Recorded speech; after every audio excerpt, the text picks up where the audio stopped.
ധന്യ തിരുനാമം വാഴ്ത്തപ്പെടുമാറാകട്ടെ. അനുഗ്രഹിക്കപ്പെട്ട നല്ല പ്രഭാതത്തെ ഓർത്ത് ഞാൻ കർത്താവിനെ സ്തുതിക്കുന്നു.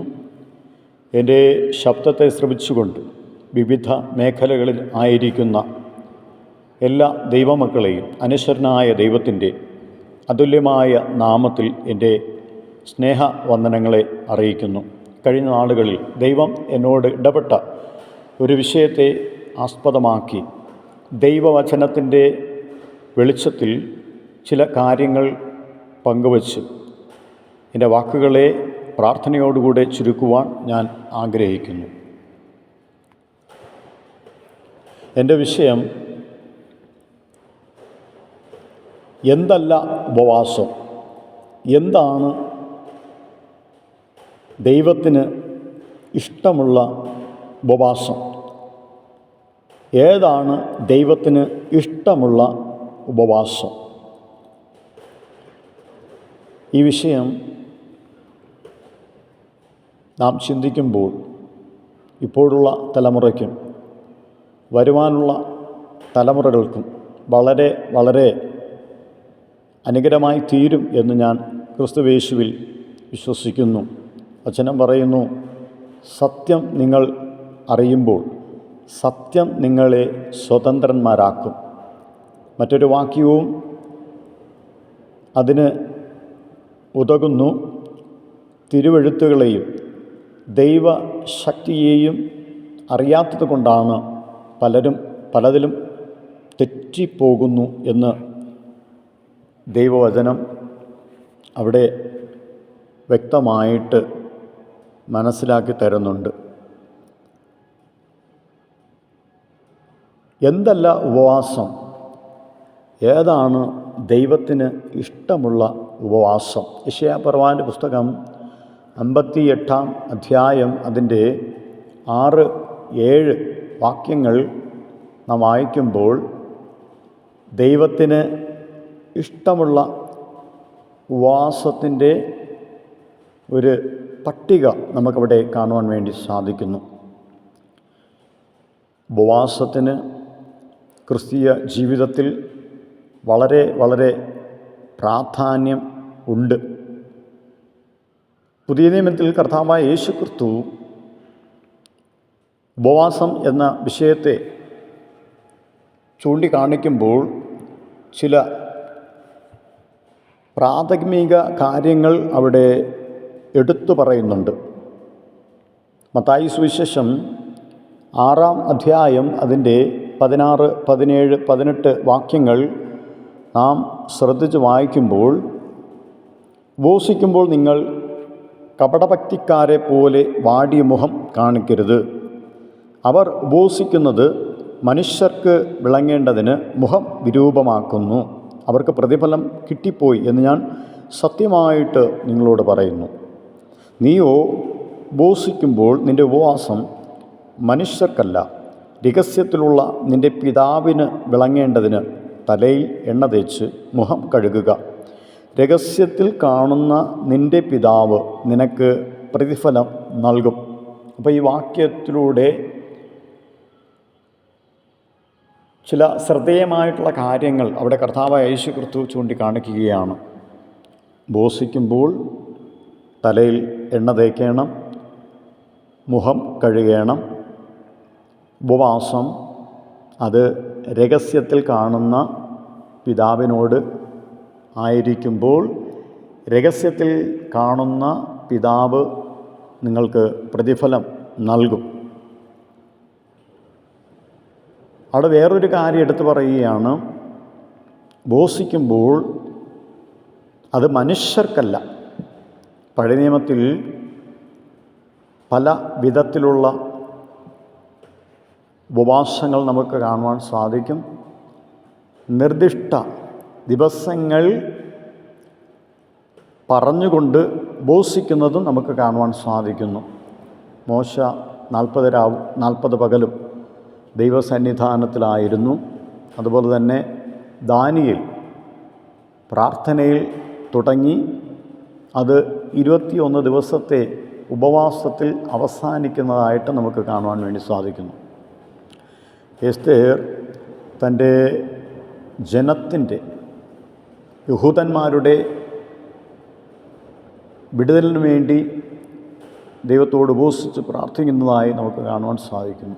ചില സന്ദർഭങ്ങളിൽ ഒരു ദിവസവും അതുപോലെ തന്നെ ഭാഗികമായും ഉപവസിച്ച ചരിത്രങ്ങൾ പഴയ നിയമത്തിൽ വളരെ വ്യക്തമായിട്ട് ചൂണ്ടിക്കാണിക്കുന്നു. പുതിയ നിയമത്തിലേക്ക് നാം കടന്നു വരുമ്പോൾ കർത്താവായ യേശു ക്രിസ്തു യോർദാൻ നദിയിൽ സ്നാനമേറ്റ് പരിശുദ്ധാത്മാവിൽ പരിപൂർണനായി നേരെ കടന്നു പോകുന്നത് ഉപവാസത്തിലും പ്രാർത്ഥനയിലുമാണ്. 40 രാവും 40 പകലും യേശു ക്രിസ്തു ഉപവസിച്ചതായി വചനം തെളിവുണ്ട്. പക്ഷേ കർത്താവായ യേശു ക്രിസ്തു മരിച്ചു, അടക്കപ്പെട്ടു, ഉയർത്തെഴുന്നേറ്റു, പിതാവിൻ്റെ വലതുഭാഗത്ത് പോയതിന് ശേഷം തൻ്റെ ഇഹലോക ജീവിതത്തിൽ തിരഞ്ഞെടുക്കപ്പെട്ട അപ്പോസ്തലന്മാരോ തിരഞ്ഞെടുക്കപ്പെട്ട ശിഷ്യന്മാരോ ഒരു നിർദ്ദിഷ്ട കാലയളവ് പ്രഖ്യാപിച്ചതായിട്ട് ദൈവവചനത്തിൽ ഇല്ല. ഞാൻ പറയുന്നത് യേശുക്രിസ്തുവിൻ്റെ ഉയർപ്പിന് ശേഷം ഉപവസിച്ചു പ്രാർത്ഥിച്ചു എന്ന് മാത്രമേ നമുക്കവിടെ കാണുവാൻ വേണ്ടി സാധിക്കുന്നുള്ളൂ. അപ്പോൾ ദൈവം ആഗ്രഹിക്കുന്നത് എന്താണ്? നമുക്ക് ദൈവം ആരോഗ്യം തരുന്നത് പോലെ, നമുക്ക് ദൈവം പ്രാപ്തി തരുന്നത് പോലെ വിശ്വസ്തയോടുകൂടെ കർത്താവിൻ്റെ സന്നിധാനത്തിൽ നാം ഉപവസിക്കുവാൻ പ്രാർത്ഥിക്കുവാൻ ബാധ്യസ്ഥരാണ്. എന്നെ ചിന്തിപ്പിച്ച ഒരു കാര്യം, ലോകകാര്യങ്ങൾക്ക് ഉപവസിച്ചതായിട്ട് ബൈബിൾ വ്യക്തമാക്കുന്നില്ല. ആരും, പഴയ നിയമത്തിലായിരുന്നാലും പുതിയ നിയമത്തിൽ നാം കടന്നു വരുമ്പോഴും ലൗകികമായിട്ടുള്ള കാര്യങ്ങൾക്ക് വേണ്ടി ഉപവസിച്ചതായിട്ട് യേശുവോ അപ്പോസ്തലന്മാരോ പഴയ നിയമ ഭക്തന്മാരോ ആരും ഉപവസിച്ചതായിട്ട് വചനത്തിൽ തെളിവില്ല. പക്ഷേ ഈ കാലഘട്ടം നാം ഒന്ന് പരിശോധിക്കുമ്പോൾ ഉപവാസം എന്ന വിശുദ്ധിയോടുകൂടെ കർത്താവിൽ നിന്ന് ദൈവജനത്തിലേക്ക് അർപ്പിക്കപ്പെട്ട ഈ ഘടകം മറ്റൊരു രീതിയിൽ മാറിക്കൊണ്ടിരിക്കുകയാണ്. എന്തിനു വേണ്ടിയാണ് ഉപവാസം? കടം മാറാൻ. എന്തിനു വേണ്ടിയാണ് ഉപവാസം? രോഗം മാറാൻ. എന്തിനു വേണ്ടിയാണ് ഉപവാസം? വീട് പണി പൂർത്തീകരിക്കുവാൻ. എന്തിനു വേണ്ടിയാണ് ഉപവാസം? കാറ് മേടിക്കുവാൻ. എന്തിനു വേണ്ടിയാണ് ഉപവാസം? എസ്റ്റേറ്റുകൾ മേടിക്കുവാൻ. എന്തിനു വേണ്ടിയാണ് ഉപവാസം?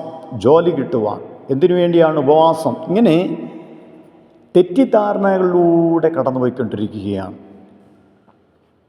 അപ്പോസ്തലന്മാർ ചപ്പും ചവറും എന്നെണ്ണിയ കാര്യങ്ങളുടെ, ലോകപരമായിട്ടുള്ള കാര്യങ്ങളുടെ പിന്നാലെയാണ് ഇന്ന് ജനം ഓടിക്കൊണ്ടിരിക്കുന്നത്.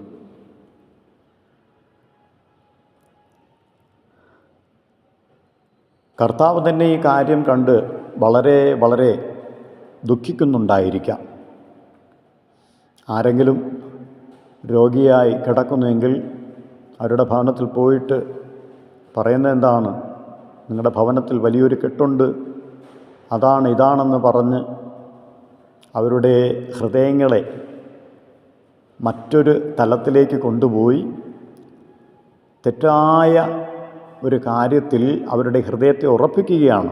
ഇതിന് എല്ലാം തെളിവെവിടെയാണ്?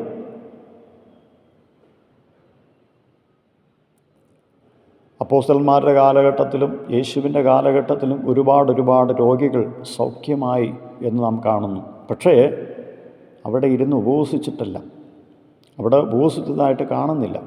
വ്യക്തിപരമായിട്ട് ഉപവസിച്ചു, അത് കാണുന്നുണ്ട്. പക്ഷേ അവരുടെ ഭവനങ്ങളിൽ അല്ലെങ്കിൽ ആ വ്യക്തികൾക്ക് വേണ്ടി ഉപവസിച്ചതായിട്ട് കാണുന്നില്ല. വിശ്വാസത്താൽ കൽപ്പിക്കുമ്പോൾ രോഗ അടിമത്തത്തിലായി ആക്കിയിരുന്ന ആ ബാധ എന്ത് ചെയ്യുന്നു? പുറത്തു പോകുന്നു. ആ വ്യക്തി രോഗബാധിതനായ പൈശാചിക ബാധിതനായ വ്യക്തികൾ സൗഖ്യം പ്രാപിക്കുന്നത് നമുക്കവിടെ കാണുവാൻ സാധിക്കുന്നു. പക്ഷേ ഈ കാലഘട്ടത്തിൽ അത് മറിച്ചാണ് സംഭവിക്കുന്നത്. അതിൽ നിന്നൊക്കെയും ക്രിസ്തീയ ജനത, ക്രിസ്തീയ സമൂഹം മടങ്ങി വരേണ്ടത് അനിവാര്യമാണ്. ഈ കാലഘട്ടത്തിലും പരിശുദ്ധാത്മാവിൽ ദൈവം അധികാരങ്ങളെ ദൈവമക്കൾക്ക് നൽകി തന്നിട്ടുണ്ട്. യേശുക്രിസ്തുവിൻ്റെ കാലഘട്ടത്തിന് ശേഷം ഒരർത്ഥത്തിൽ പറഞ്ഞു കഴിഞ്ഞാൽ ഉപവാസത്തിന് പ്രസക്തിയില്ല. അതാണ് യേശു പറഞ്ഞത്, യാഗത്തിലല്ല കരുണയിലാണ് ദൈവം പ്രസാദിക്കുന്നതെന്ന്. പുതിയ നിയമത്തിൽ എന്താണ് ഊന്നൽ കൊടുക്കുന്നത് എന്ന് ചോദിച്ചു കഴിഞ്ഞാൽ, ഏത് കർത്താവിൻ്റെ വാക്ക് വചനങ്ങളിലൂടെ, അപ്പോസ്തലന്മാരുടെ വാക്ക് വചനങ്ങളിലൂടെ നമ്മോട് പങ്കുവയ്ക്കുന്നത് പ്രാർത്ഥനയ്ക്കാണ് അവിടെ എന്ത് ചെയ്യുന്നത്? മുൻതൂക്കം കൊടുക്കുന്നത്. അതുകൊണ്ട് വചനം എന്തു പറയുന്നുവോ അതിൽ തന്നെ നമ്മുടെ ഹൃദയങ്ങളെ ഉറപ്പിക്കേണ്ടത് അത് വളരെ വളരെ പ്രധാനമുള്ള കാര്യമാണ്. അപ്പോൾ എന്തല്ല ഉപവാസം? എന്താണ് ദൈവത്തിന് ഇഷ്ടമുള്ള ഉപവാസം? അത് നാം ദൈവവചനത്തിൽ പരിപൂർണമായിട്ട് മനസ്സിലാക്കുമ്പോൾ ദൈവിക അനുഗ്രഹങ്ങൾ, സ്വർഗീയ നന്മകൾ നമുക്ക് അധികമായിട്ട് പ്രാപിക്കുവാൻ കർത്താവായ ദൈവം നമ്മെ ഓരോരുത്തരെയും സഹായിക്കുവാനിടയാകും.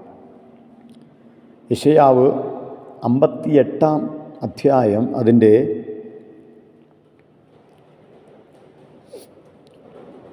5 മുതലുള്ള വാക്യം നാം ശ്രദ്ധിക്കുമ്പോൾ അവിടെ എന്തല്ല ഉപവാസം എന്നും എന്താണ് ദൈവത്തിന് ഇഷ്ടമുള്ള ഉപവാസം എന്നും അവിടെ ചൂണ്ടിക്കാണിക്കുന്നു. എനിക്കിഷ്ടമുള്ള നോമ്പും മനുഷ്യൻ ആത്മതപനം ചെയ്യുന്ന ദിവസവും ഇങ്ങനെയുള്ളതോ? തലയെ വേഴത്തെപ്പോലെ കുനിയിക്കുക, രട്ടും വെണ്ണീരും വിരിച്ച് കിടക്കുക, ഇതാകുന്നുവോ ഉപവാസം? ഇതിനോ നീ നോമ്പെന്നും യഹോവയ്ക്ക് പ്രസാദമുള്ള ദിവസമെന്നും പേർ പറയുന്നത്? ഇതല്ല ഉപവാസം. അടുത്ത 6 വാക്യത്തിൽ എന്താണ് ദൈവത്തിന് ഇഷ്ടമുള്ള, ദൈവിക കാര്യങ്ങളിൽ പ്രാധാന്യം അർഹിക്കുന്ന ഉപവാസം എന്ന് അവിടെ കർത്താവ് തന്നെ ചൂണ്ടിക്കാണിക്കുകയാണ്. 6 മുതൽ വായിക്കുമ്പോൾ, അന്യായ ബന്ധനങ്ങളെ അഴിക്കുക, നുകത്തിൻ്റെ അമക്കയറുകളെ അഴിക്കുക, പീഡിതരെ സ്വതന്ത്രരായി വിട്ടയക്കുക, എല്ലാ നുകത്തെയും തകർക്കുക, ഇതല്ലയോ എനിക്കിഷ്ടമുള്ള ഉപവാസം? ആദ്യത്തെ ഒരു പട്ടിക ദൈവത്തിന് ഇഷ്ടമുള്ള ഉപവാസത്തെ അവിടെ കുറിക്കുന്നു. രണ്ടാമത്തെ ഒരു ചെറിയൊരു പട്ടിക അവിടെ വീണ്ടും കുറിക്കുകയാണ്. അത് 7 മുതലുള്ള വാക്യങ്ങളിൽ, വിശപ്പുള്ളവന് നിൻ്റെ അപ്പം നുറുക്കി കൊടുക്കുന്നതും അലഞ്ഞു നടക്കുന്ന സാധുക്കളെ നിൻ്റെ വീട്ടിൽ ചേർത്തുകൊള്ളുന്നതും നഗ്നനെ കണ്ടാൽ അവനെ ഉടുപ്പിക്കുന്നതും നിൻ്റെ മാംസരക്തങ്ങളായിരിക്കുന്നവർക്ക് നിന്നെ തന്നെ മറയ്ക്കാതിരിക്കുന്നതും അല്ലയോ?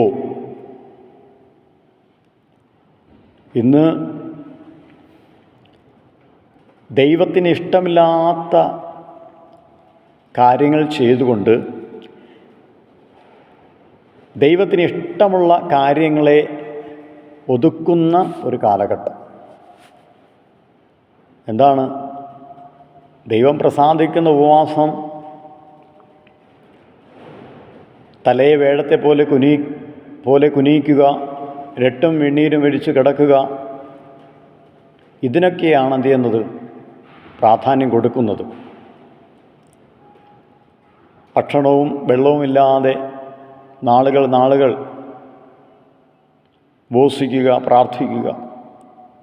അപ്പോൾ അതിന് പ്രാധാന്യം ഇല്ല എന്നല്ല, പ്രാധാന്യമുണ്ട്. പക്ഷേ ദൈവം ആഗ്രഹിക്കുന്ന ഉപവാസം, ദൈവം ആഗ്രഹിക്കുന്ന കാര്യം അതെന്താണ്? അതാണിവിടെ 7-ാം വാക്യത്തിൽ എടുത്തു പറയുന്നത്. വിശപ്പുള്ളവന് നിൻ്റെ അപ്പം നുറുക്കി കൊടുക്കുന്നതും അലഞ്ഞു നടക്കുന്ന സാധുക്കളെ നിൻ്റെ വീട്ടിൽ ചേർത്തുകൊള്ളുന്നതും നഗ്നനെ കണ്ടാൽ അവനെ ഉടുപ്പിക്കുന്നതും നിൻ്റെ മാംസരക്തങ്ങളായിരിക്കുന്നവർക്ക് നിന്നെ തന്നെ മറയ്ക്കാതിരിക്കുന്നതും അല്ലയോ? ഇത് ചെയ്യാതെ ഭക്ഷണവും വെള്ളവും വെടിഞ്ഞിട്ട് ഉപവാസം എന്ന പേരിൽ കാണിക്കുന്ന തട്ടിക്കൂട്ടുകൾ അതിനൊന്നും ഒരു പ്രാധാന്യം ഇല്ല എന്നാണ്. യേശു പറഞ്ഞതുപോലെ ഇത് ചെയ്യുകയും വേണം, അത് ത്യജിക്കാതിരിക്കുകയും വേണം. ഈ പ്രഭാതത്തിൽ കർത്താവായ ദൈവം സത്യമായിട്ടുള്ള കാര്യങ്ങളെ ഉൾക്കൊണ്ടുകൊണ്ട് ഉപവസിക്കുവാൻ, ദൈവ സന്നിധാനത്തിൽ നിന്ന് പലതും പ്രാപിക്കുവാൻ നിങ്ങളെ പ്രാപ്തരാക്കട്ടെ എന്ന് പറഞ്ഞുകൊണ്ട് എൻ്റെ വാക്കുകളെ പ്രാർത്ഥനയോടുകൂടെ ഉപസംഗ്രഹിക്കുന്നു. ഏവരെയും ദൈവം സഹായിക്കുമാറാകട്ടെ.